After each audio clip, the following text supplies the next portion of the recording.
guys had reached this town, and I am skipping some parts because I'm just trying to give like a real general overview. Of Calstrand, yes. You have reached Calstrand, and when you had reached Calstrand, you ended up, like a fog rolled in, and then bone golems came, and the bone golems were horrible. You killed the bone golems after the bone golems had killed a local man who walked out in the fog. Yeah. But you'd found the bone golems were created from dead sailors because you found like a piece of flesh that still had a tattoo on it. Paven's Pearl. You had found the name of that, and then the guards had put the whole entire town on lockdown until the morning. Yes. And so you guys had stayed at the inn. We also, at the beginning of the session, talked to the Elementor who gave us a whistle that summoned the gnome. Yep. And this time Sybil ate the crotch cookie and got health points. I know, my friend. Someone always gets the crotch cookie. And Gabby was rude and tried to take his hat, but there was just another hat under his hat. I always get the hat of many hats. That was rude. He was not nice to me, though. I mean, he hasn't had a problem with Tora. He didn't seem to have a problem with Sybil. He wasn't really not nice to you. He took his hat. Yeah, I mean, I would be not nice to you. Usually if you reach over and like take a man's hat off his head, he's like, what are you doing? Like, why are you doing that? No, Why'd you do that? The reason I did it, I can't remember what, though. I'll have to go back and remember why. No. I remember he was being, like, kind of snippy or something. I don't know, and I was like, fine. Tora also went on an adventure to try to find Shark Bolt. Well, that didn't work. That's I did. true. I went into, was it Baldur's Gate with Yeah. Ash. Ash. Yeah. I missed, He thought like, that you were half of lying. my session. Yeah, fucking wizard called me a liar. He said Shark Bolt's not a real spell. I'm gonna fucking make it. I'm gonna bring it back. I'm gonna cast it at him. Bitch. Shark Bolt. Ooh ha ha. Okay, good. Yep. That's all the stuff I remember. So where we had last left off, you guys were resting in that night. We all sent letters to different people. Yeah. Yeah, Sybil's got a love interest. Yeah, we did. That's right. Yeah. We ended with Jay getting Bone and Disperse doing the most awesome, suave ass way to get a girl's attention ever. I mean, like, just fucking light shit on fire. Yeah. It could have gone The better. short scene that led into that scene, which was Kata's being worried about the Cecil situation. Yep. So we all feel like we all know where we're at. We're in the tavern now, right? Yeah. Okay. Yes. So, Which Session. called- actual roleplay session, scene session start. The inn is Kale's tired. place. Yeah, the inn is tired. An inn can be tired, and this is one. Everyone got locked down, and there's not enough rooms for everybody. And even if there was, not everyone's going to want to pay for a room when they're stuck in one. The party finds themselves together in the common room of the inn, Kale's place.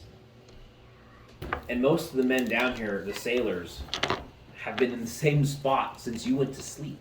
And you guys had also taken turns on watch throughout the night. So a lot of these men are sleeping under tables, sleeping on the tables. The innkeeper's not even out yet. This place is still asleep. It's almost like you woke up to a frat party. If instead of everyone being drunk, they were drunk and scared. People just littered everywhere. You find a singular table that you sit around as a group, a team. Cormac has gathered all the plates of food that have been left in the room and is eating them. Protein. Waste not, want not. Good And night. he did it the most, just kind of like you walked out, he just walks over and starts taking plates and like putting it in front of him.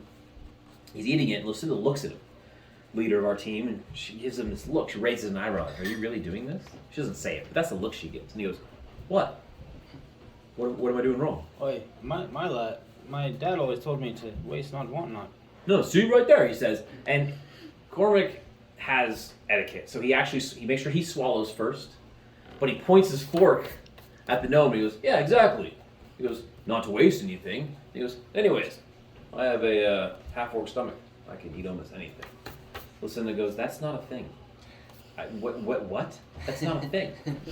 He goes, "Sure it is." He goes, "I can eat almost anything." I'm sure it has to do with your upbringing, Cormac, not that you're a half-orc, because I certainly can't eat anything. Oh, well. And he just kind of like puts his hands up like, I don't really know how to answer that.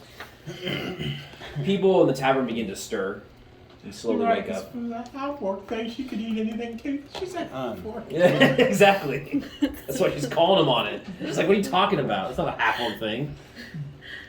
Lucinda, I have a suggestion. This actually hit me out of game when you said that not everyone's going to want to pay for a room. Mm-hmm. Things may get rowdy in here if they're stuck in here for too long, and if the innkeeper's going to keep asking for money, they're not going to want to stay. I suggest we pay for the rooms for them, or at least give him some gold so that he does not. And I already have it set aside. I'll pay for my own pocket. Say, Lucinda. or if they really don't want to stay, perhaps we could escort some people home. I mean, once it's daylight again, at least we should be okay to at least let people go back to their homes. Lucinda is thinking about what you're saying, and she continues. That might not be a bad idea, but let's see what happens first. We don't know exactly the outcome. Let's wait a little bit. Someone go find the innkeeper. Let's wake him up. I'll go find him. Thanks, Gabby. Gabby goes to find the innkeeper. The innkeeper would just be asleep behind the bar with his crossbow, like hugging it. And it doesn't take long, because as you walk up to the bar, sure enough, there he is, laying on an actual bedroll, rolled out behind the bar. Lucky him. It is his bar, after all. Asleep. Waking him up starts a series of actions. He wakes up. He begins to pour people drinks. The inn is now operating once again. The innkeeper is beginning to slang drinks and some food and kind of getting things going. And Kale is a sailor himself, and a nice dude overall. Ash is Actually, going to work his way to the top floors, finding a window, get up on the roof so we can have an honest view of the town. Okay, I would like to point out too that when morning comes, the fog is gone and town resumes as normal. It's not like the town is continuously on lockdown. It was only that night. Okay. And the innkeeper is a good dude, and he doesn't charge anyone for that night. So he knows all these sailors by name. So. Right. Well, I get some food that's not already eaten. Like I said, the tavern's beginning to start. Like it's beginning to come to life. What time is it right now? It's got to be probably 7 a.m. Oh, okay. If we had a water clock that we could look at. He's a druid. If so we he had basically that knows. element- Oh, Mr. that's right. You're a druid. I apologize. Oh, yeah. There's a knock. There's not a knock, but the door to the tavern swings open, and it's a soldier. He says, "We've determined that everything has gone back to normal, at least for now. Everyone can go back to what you were doing before." And doesn't really give more information than that They don't have any. before he leaves. So now we go back to the party, except for Ash, who's on the roof of the building, kind of just looking out around town, just kind of keeping a bird's eye view on the happenings in the city. So Haven's Pearl, and if I was just asking this while Parcel again, that was a ship, correct? The innkeeper mentioned that's a ship. Is that a ship docked anywhere nearby here? Maybe we should check out the dock. That's what I was thinking. If we can find that ship, that's some sort of lead. You see a man stand up from a table, a sailor, a nondescript one of the many that spent the night with you in the tavern, and he begins to walk towards you, and he goes, excuse me there. Oh, yes? Did you say Paven? Yeah, Haven's Pearl. Oh, we all know him, Captain Paven. Yeah, Oh, I for do. last session, the innkeeper told you that his ship, all the men went missing except for the captain. Yes. Yeah. You want to go down to the master of the pier? It's another tavern. Oh. Is I mean, it's not as good as this one. I figure, is Paven there? He goes, I don't know, but Oh. he usually is. Ah, I see. Pretty much lives there now. Well, thank you. Yeah, of Yes, course. we of course really want to talk to him. Yeah. Pretty helpful for a rough and tumble sailor. Yeah, thank you. But yeah, he kind of, no, of course. And then he goes back over and sits down. Friendly folk. Well, you guys are Sense-minded. Gollum members. Yeah. And you also killed the thing that Right. killed them. So they might feel a little bit more like, these are good people. Well, I think yes. And on the frontiersmen are nicer than the actual citizens. Right. So If something's connected to that ship, we'd probably want to go talk to Paven then, see if we might give us a lead on what might have happened. Aye, lad. Seems we've already met his crew. Sadly, yes. I didn't think about it like that. Yeah, Cormac says. there was 10 missing crew, and you guys were able to figure out there was about as many bones as 10 people. Because Miss Math Brain over here was like, yeah, You that's okay. counted the bones. Big brain can count so good. I say that would be our next stop. Lucinda says, if everyone's stomachs are full, that is where we're heading next. Okay. Ify kind of clears her throat and brings up, does this mean that our journey onward is paused for the moment? I only ask because I know how stingent you are about keeping us moving forward. Well, Calstrand was our destination. I'm stupid then. This is where we were coming to figure out what's going on and to hopefully stop the rise. Wasn't of that the another jungle that's nearby here, I actually? thought though, we had to and go not like actually- past. Sorry. Oh no, it is. You're actually trying to go to Jolt. Yeah. Oh, Yeah. I Yeah. thought we were No supposed to be reason in to go. Calstrand. Who's dumb now? No, I was playing. We're all stupid. I think there's some confusion. Cult activity is around Calstrand. Calstrand Right. is a city that is the jumping off point to go to Jolt, because Okay. they're colonizing it. You guys have no reason to go to Jolt. Oh, okay. Oh, okay. You know, like, nothing's come up. We're heading towards Jolt. Is No. I mean, like, you're the closest. We only describe the town as a place where people go to Jolt.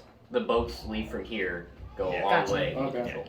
Gotcha. It's a explorer's town. It's a dock point. It's a there's a better word for Central that. trading. So this is Yeah. this is 100%, 10% the coal activity we were looking for.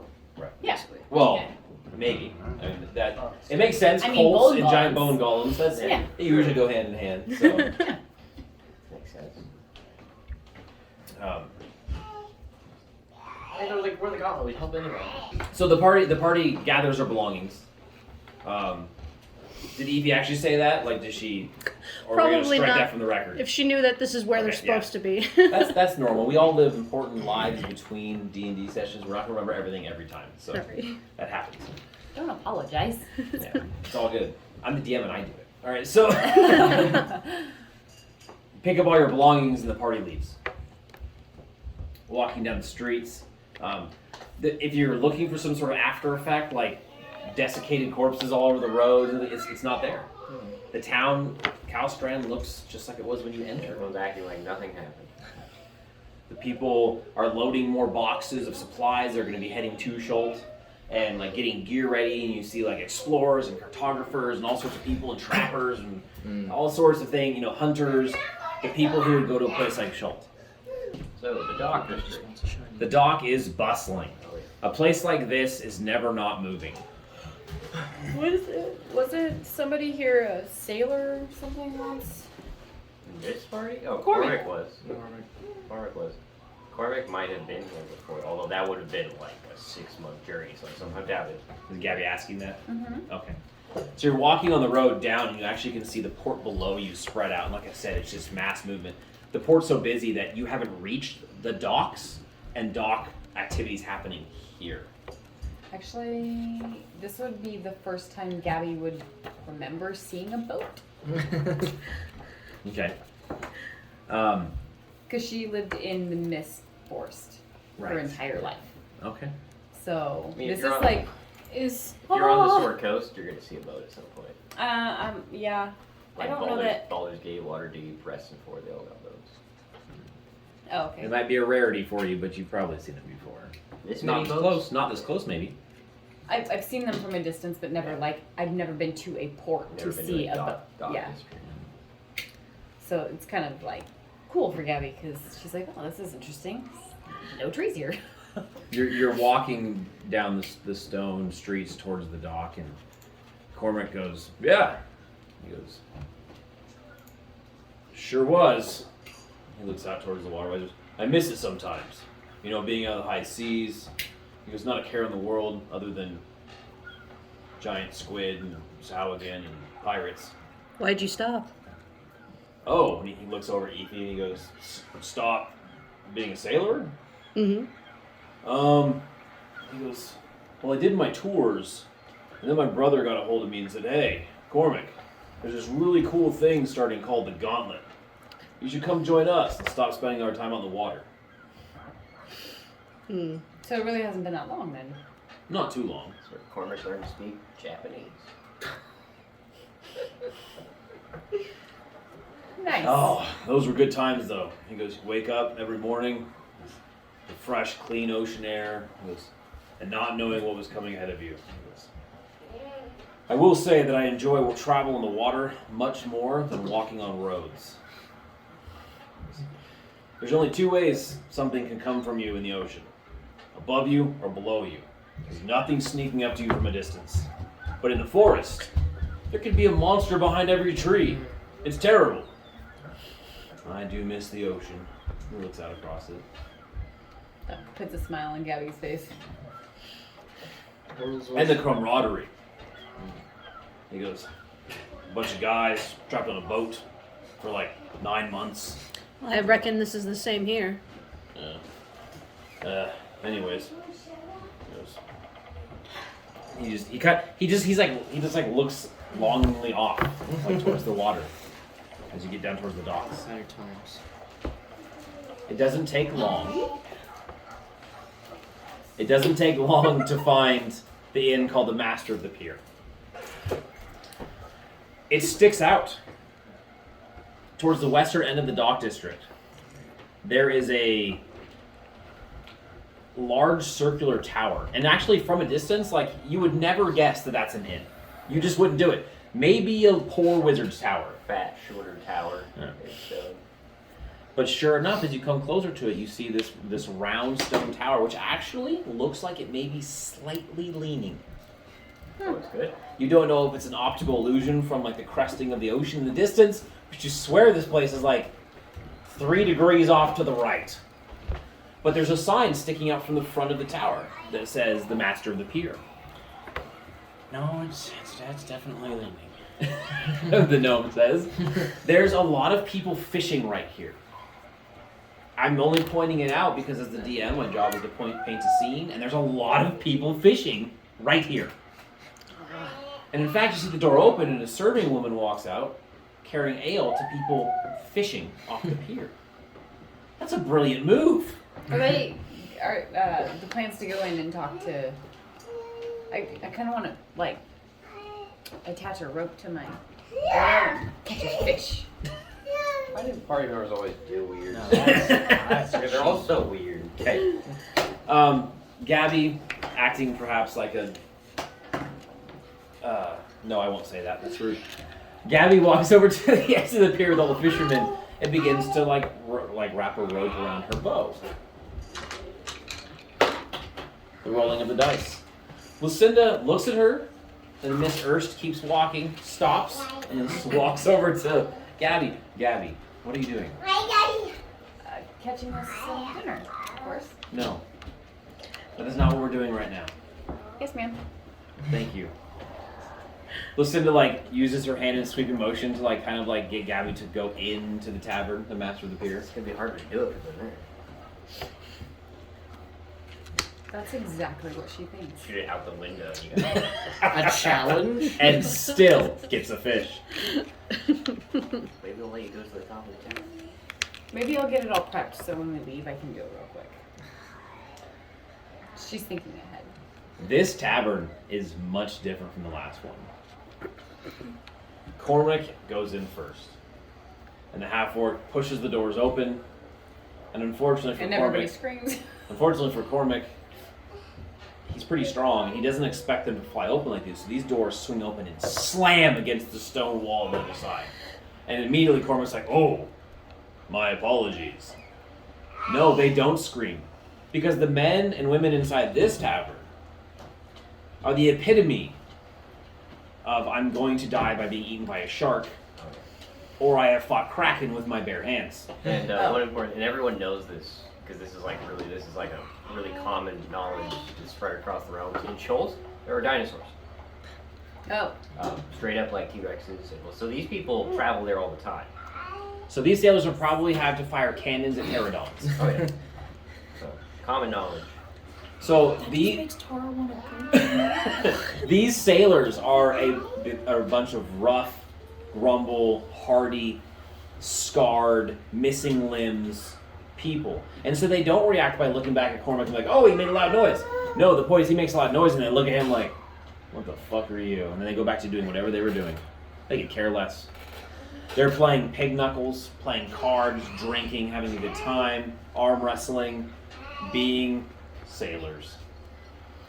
And maybe a little bit of pirates? Who knows? Privateering could be legally sanctioned. Hard to In tell. fact, and all. one man in the corner of the master of the pier is holding a straight up like harpoon launcher. He's cradling it like he would a child. It looks like a small cannon with a harpoon stuck in it. And he's rocking back and forth with his sailor hat tilted to the side, drinking from a flagon. And he is the man singing the song inside this tavern. Ify tries to get a quick head count of all of the people in this room, just in case something breaks out. Make a intelligence check. Can I roll my mathematics Oh, skill? I'm sorry. You have mathematics. Go ahead. Good catch. I got a pass.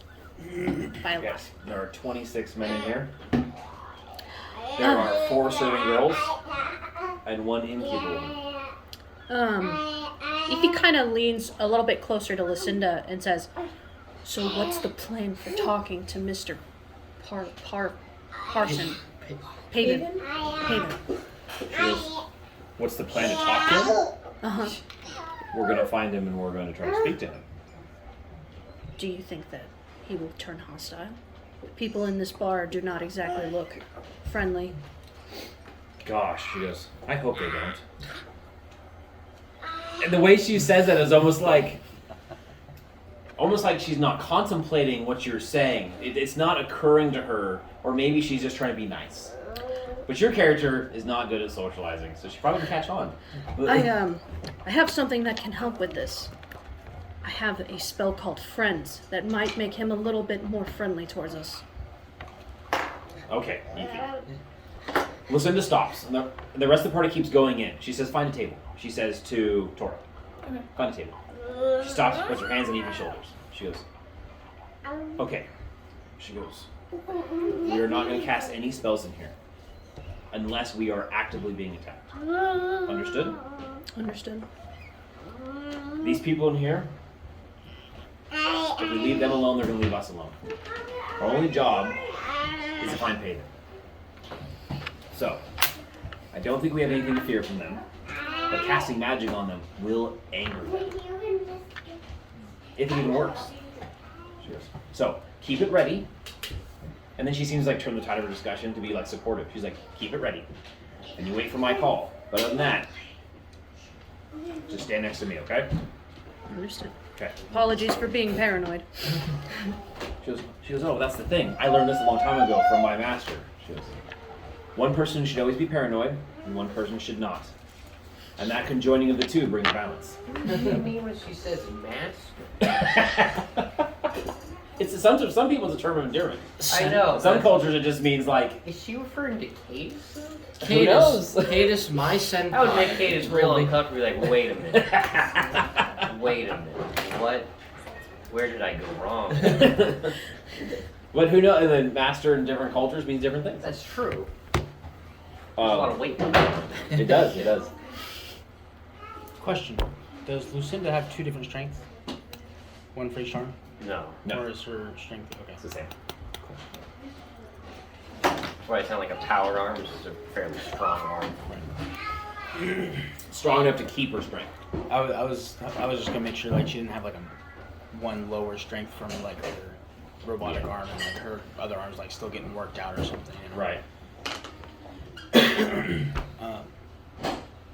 But this whole time, all my downtime, I've been drawing up the blueprints for her new Or arm. make her like an actual powered arm that gives her more strength. Make her hit harder. Right. I mean, I'm working on a bigger arm. It's got more like flexibility in it. Servos. And, like, yeah.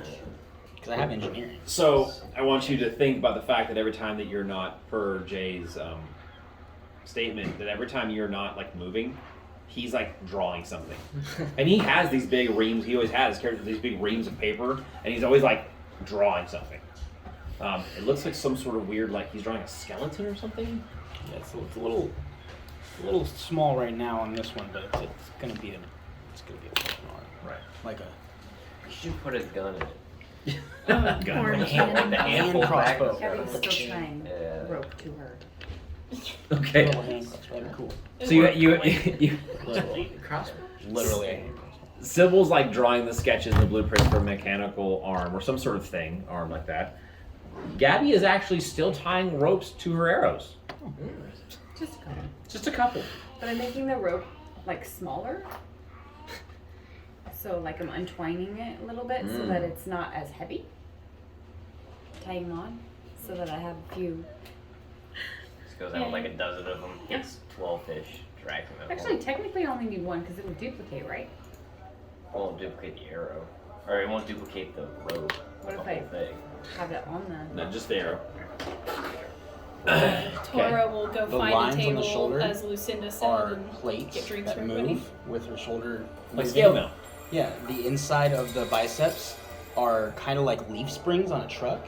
Oh. That way when she flexes, she has more power. And then she also has like pistons and leaf springs in her forearm. And then obviously the retractable pistons for her hands and ball bearing. I'm gonna make them like platinum ball bearing knuckles. So she actually has all 5 fingers again. Nice. Did you want to go through the drawing? That's pretty badass. I will once they meet him. Okay. Or do you want to read it? You'd be better at it probably. Okay. Not good at reading. You've all found the table. As we mentioned, Gabby's rolling ropes around her arrows. He's drawing. Tora is. Oh, I was gonna say, I just get the table and then I get a round of drinks for everybody. Okay. Except for Gabby, I know she only drinks water. Okay. Or maybe I can get her like apple cider or something. You don't want to drink the water here. Apple cider or something non-alcoholic for her, if they have it. Okay. Water is dirty. Okay.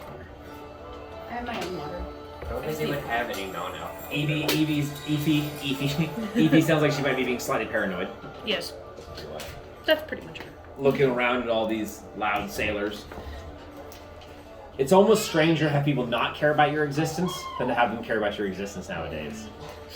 Cormac is doing his usual. He's sitting on his knees, his butt resting on his feet, because he generally finds chairs uncomfortable. And if he kind of sits like that, he's roughly as tall as the rest of you. So he just kind of sits there. It's just uncomfortable to sit on a chair that's only the size of one of your butt cheeks. I still think he's showing Right. off.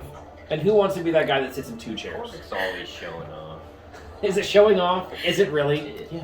I'm standing on my tippy toes. I'm still not as tall as him. Oh, Rude. Gabby, what are you doing? Cormac says. I will be fishing. You Oh. need bait? Oh, I've seen I don't that. need bait. We used How to are you spear going fish to off the catch boats them? all the time. With my bow and arrow. So Find it. the barkeep would come up and barkeep woman would come up and ask what everyone wants. yeah, Tora just orders around for everybody unless they have specifics. I'm good. Take your order. She also asks if Cormac's still hungry, jokingly, but she's like, Cormac, do you need more food? He goes, if you're offering, yes. All right, we got whatever the fish. biggest plate of food is that you have for my behemoth over here. I'll take 3. Okay. I just hand her a platinum piece. I'll take It's 10. for everything. I'll take 10 grand for some Keep the fish. change. Hell yeah. That's a lot of money. Wow, you just made her retire. She stares at you for like 20 seconds and then shakes her head and walks away. Adventurers, am I right? Tipping me a shit I ton of also money. asked her- I also asked Wants her. of food, lays down like just a pile of $100 bills. I did order drinks for everyone at the table. That's Yeah, like but 10 that They're would've probably been, that like would've been 10 like copper. 5 silver. I also want the most flammable bottle of alcohol they have. The what? Most flammable bottle of alcohol. Okay, yeah, you can get some, like, what is really flammable? They would have all sorts of alcohol. Yeah. Like whiskey or something like that. Yeah. Well, you asked for that when she left, and a few moments later, before she comes back, one of the servant girls comes back, and she goes, I was told to bring this to this table, and it's a long, thin, almost looks like a wine bottle, but the liquid in it is clear. And it has a cork stuck in the top of it. Wonderful, thank you. Do you pop the cork? Yeah, I'll pop it and take a whiff real quick. Okay. You pop this cork. Gabby, you're sitting next to Sybil. Your eyes begin to water. Whatever alcohol is in this bottle, like, is burning the air around you. Is as strong as my dad's alcohol. It's just, it is. That tingles my nose hairs right there, Les. It has no What label. is it, like moonshine? Yeah. Okay. It is straight up moonshine that was probably made on a boat. Smells That- like I need to send it to Edgar. That's like Wow. the same. Remember when Gabby went back home? Mhm. That's what her dad made her drink or makes her drink when she's at home.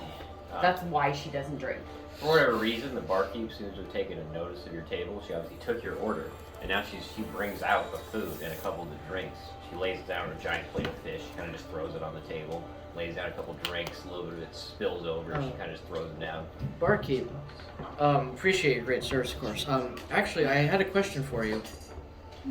Yes? Did I? What? Can you say the first books to me? Does a man by the name of Pavin or Pavin? Lucinda goes Paven. As soon as you say that, if you do say it, if Len says it wrong, He doesn't. Okay. He would be like, "Is a man named Pavin who is usual here?" Yes. Poor Pagan. Ever since he lost his crew, he looks back towards on the back corners of the bar, and you see just a single man, very old man, sitting at a table completely alone. He says, ever since he lost his crew, he practically lives here. Mm. I was curious what you were all doing here. You're definitely not sailors. Lucinda will pipe up and say, "We are members of the Gauntlet. We have come here, well, we've been asked to come here to investigate some possible cult-related activities." Out of game, Lucinda must obviously think that this innkeeper is not related to the cult in any form or something like that, because she seems to be dispensing information. Whatever assumption she's making in her own mind, she seems to feel okay about saying that. Lucinda continues. When that fog rolled in the night before, some sort of undead constructs killed a man in town. We dispatched them. Anyways, our information has led us to Paven. Well, just don't start any fights. You'd be surprised at how many of the men in this town are not. I have no intention to. Evie looks even more paranoid and begins to look around the party like, we're surrounded by killers. This is a seedy sailors tavern in an area where sailors are the hardest bunch, so Right. you guys would be in serious danger from these Right. guys. Well, we know who Pavin is now, at least, though. We'll get a bunch of level 10 sailors. And you guys are getting looks from the set, but they're not like worried about you. They just keep looking back towards the table as they're drinking or whatever. Because you guys do not Show fit in Cormac here at my- all. Contraption that I've made. Gabby and Cormac seem to be having like their own side discussion during this. And Cormac's like, oh, that's pretty cool. But Cormac shifts his attention as though he was listening. Because this guy's ranting. I was listening too. Gabby's all ears. Good. Cormac says to the innkeeper, "No, we wouldn't dream of it. We can't have the Gauntlet have a bad name." Lucinda begins to look across her party, slowly moving from the right to the left, looking at their party members. And then she looks over at Keeps an Payton. eye on the room. Okay, I'm sorry. Henry was talking to me. you're fine. I didn't hear. what he Lucinda said. is slowly scanning her party and then looking at Paven. She looks at the party again. You want me to go talk to him? No. I want Sybil to talk to him. And Cormac. Because Cormac's a sailor. Oh, yeah, of course. Alright, let's go get some beers. Good choice. Cormac stands up. Well, you're in the lead. I walk up to the bar, and I don't say it like loud enough for everybody to hear. I tell the bartender, I say, "I'd like a round for everyone in the bar on me, please." And I'll put a gold I piece. think we need to send any Gold more piece money. down. We've given enough. Doesn't matter, because gold's irrelevant to me right now. The gold is snatched up as soon as it And hits then the counter. and then I would say 3 flagons for just us, please. Flagons are poured within seconds. Cormac has grabbed his and drank it, half of it, before he even notices what he's doing. Looks down and goes, I should save this. Well, that's why I bought 3. If you want any more, they've already been paid for, the barkeep says. You have 400. Thank you. Cormac's laughing. I I think I could drink 400. We'll have that contest as soon as we're done. And I then start to mosey my way over to Pavin. Okay.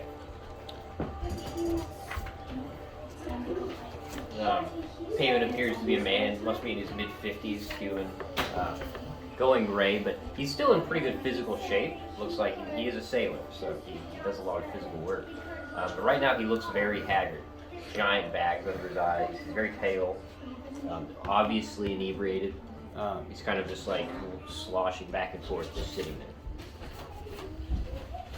Well, I place a beer down in front of him and one in front of me, and I sit down at his table and I say, When you put the beer down, he jumps like back in his chair, looks about. His eyes are slightly bloodshot.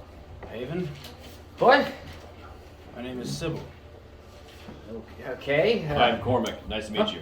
We are just here to talk to you. Oh, sorry. Simply ask a couple of questions, if that is I'm okay with you. confused. A peace offering, if you will. He looks at the drink. And I say, Okay. I take a giant swig of mine. He grabs it and he immediately starts drinking, like clutching onto his drink. His eyes My dart con- around. You My see him spook him. condolences for your crew. May we sit? Sure.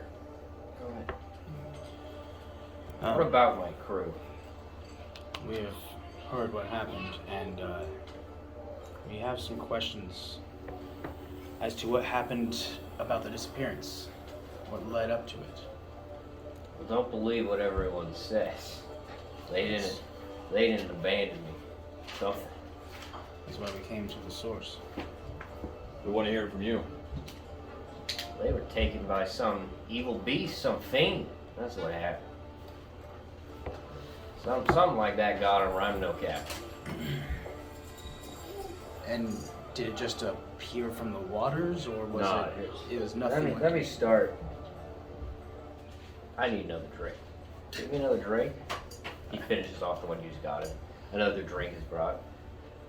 After I made sure everyone was on the Pearl, we had everything stowed away. I had to go to the mercantile district, talk to a couple people real quick about the job. Now, Henry, my best mate, he had it all covered. I left the boat and the fog started to roll in. Went, did my business, didn't think much of it, fog, whatever. Came back, the boat was quiet. I didn't see anyone. Started calling out, thought they were playing some kind of joke. And as he's talking about, his eyes are downcast and he's shaking slightly. Was it the same kind of fog that happened the other night? Same kind of fog, it was fog. Nothing ominous. You didn't feel anything off about it at all. Just fog. No. I thought they were playing some kind of joke on it. So I started hollering for him, checked the entire ship. Nothing you found on the ship out of place, other than your. Finally, I was standing up deck, and I saw movement above me. And I look up, and I don't know how to describe it. I don't know what it was, but it was some kind of demon or something. It had red glowing eyes.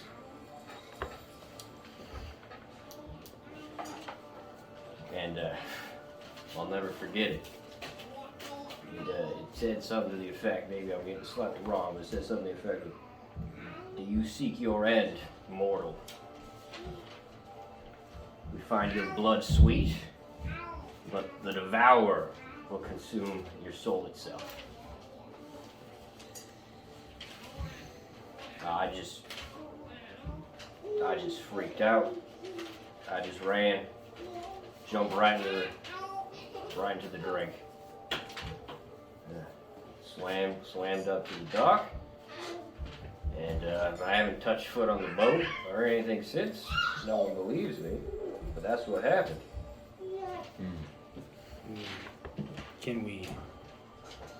Where can we find your boat, if you may? Oh, I sold it.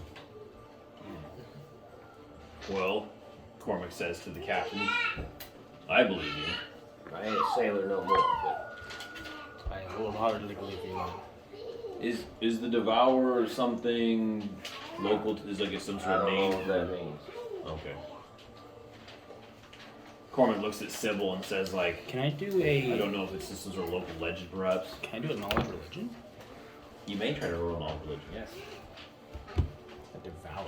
Like what has been called that in the past? A creature that devours souls, perhaps? Oh, I passed by a lot. I passed by 7. Almost. 5, sorry. Passed by 5.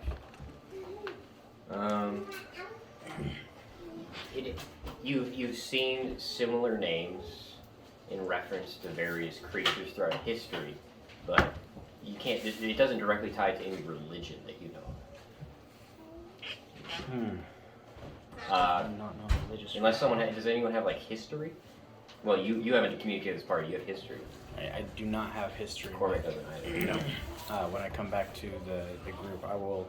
I've actually written down everything that he said, so I'll be. Cormac begins to make hand signs to Sybil, like kind of saying, like, should we go now? I believe everything that you're saying, and Well, that's real helpful. we have came a step closer to solving this problem. And we'll find out what has happened to your crewmates and reconcile everything that has happened in this town. I'm pretty sure they're dead. Yes. You shouldn't stop sailing, Cormac says.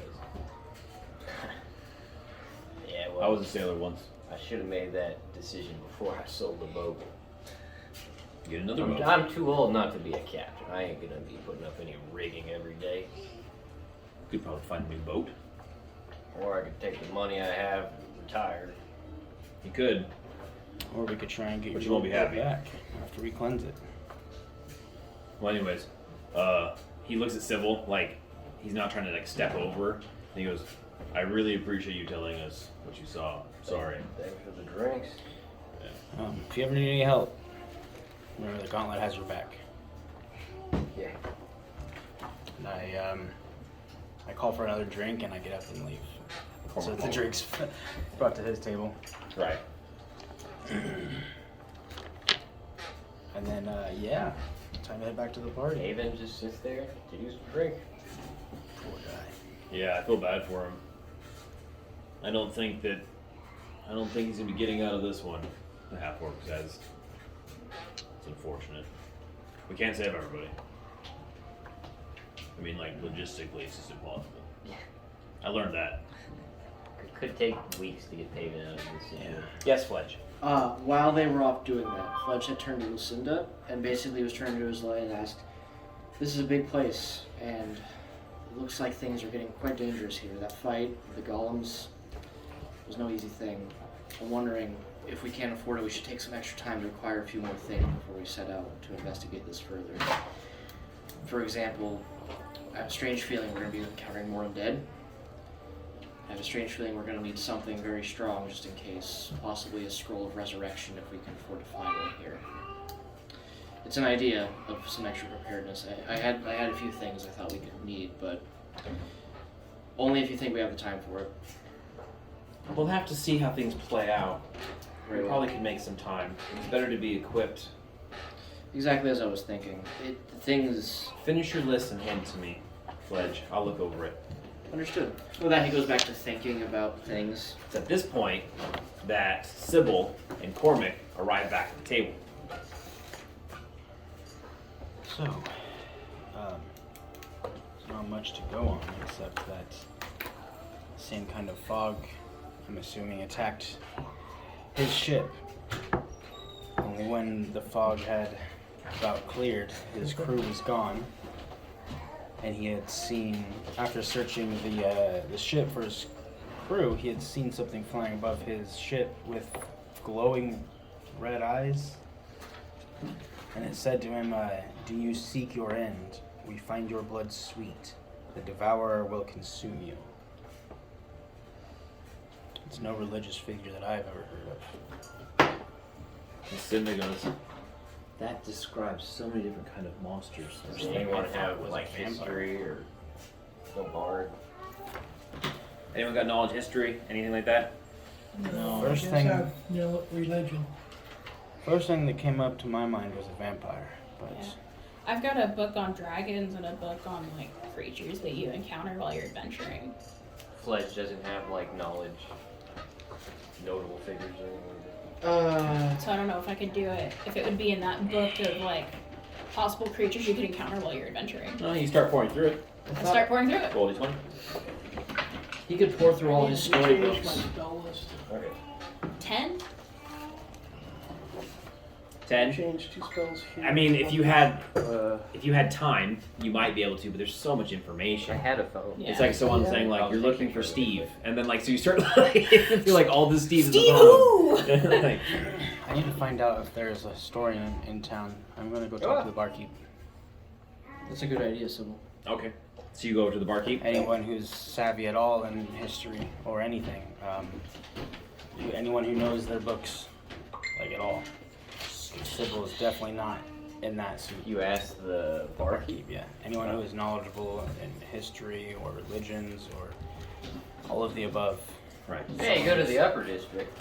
There's sages all over. Dealing with all the weird cultures like Chult. Yeah, a real famous one, Ashrain. You can find them. They're all very expensive though. Wonderful, thank you. Yeah.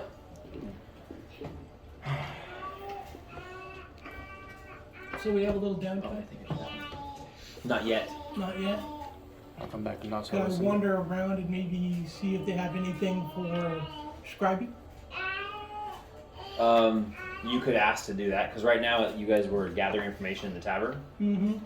Tora always has some ink and quill and paper with her. If you ask her to.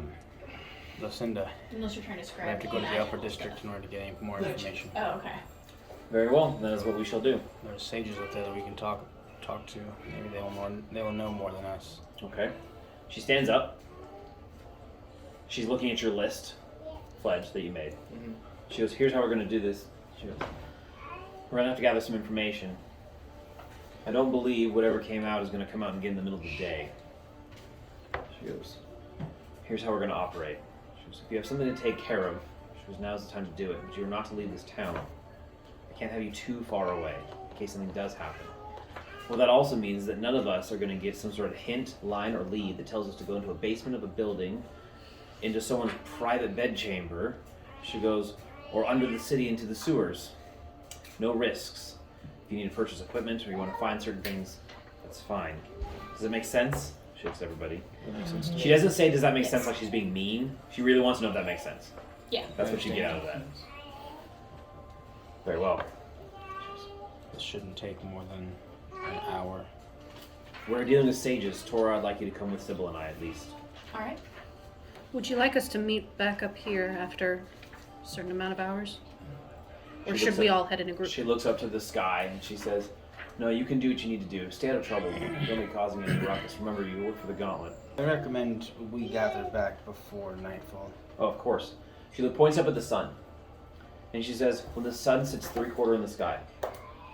So, she points to it's about noon, so when the sun's sitting 3/4, make sure that we are all back at the front of this tavern. If you're not, we'll come looking for you.